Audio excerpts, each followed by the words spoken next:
मैं दावे के साथ कह सकता हूं कि आपको इन 4 शब्दों के मतलब नहीं पता है, इसलिए आपको वो चीज हासिल नहीं हो पा रही है जो आप करना चाहते हैं। शब्द है एम, टारगेट, गोल और पर्पस।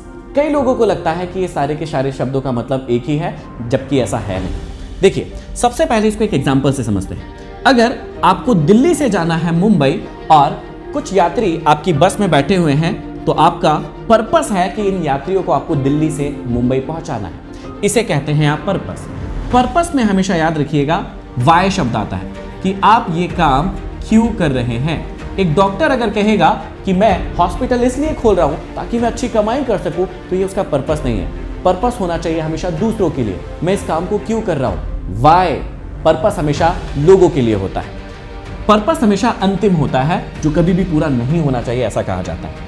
इस पर्पस को पूरा करने के लिए आप बीच बीच में स्टॉप लेंगे। जब आप अपनी बस को दिल्ली से मुंबई की ओर लेकर जाएंगे, तो यहां पर बीच बीच में आप रुकेंगे। ये होंगे आपके गोल।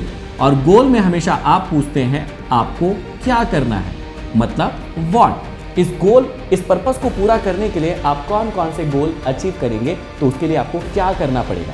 क्या या गोल हमेशा पर्सनल होता है, हमेशा याद रखिएगा। अब समझिएगा, जब आपको दिल्ली से मुंबई जाना है, तो अगर आप सही डायरेक्शन में नहीं जाएंगे तो आपका गोल या पर्पस पूरा नहीं हो पाएगा।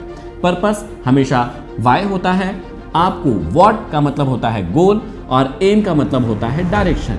जिस डायरेक्शन में आप जाएंगे वो होगा आपका एम।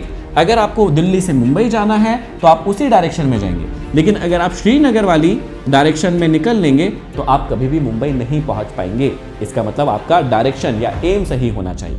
फिर टारगेट क्या होता है?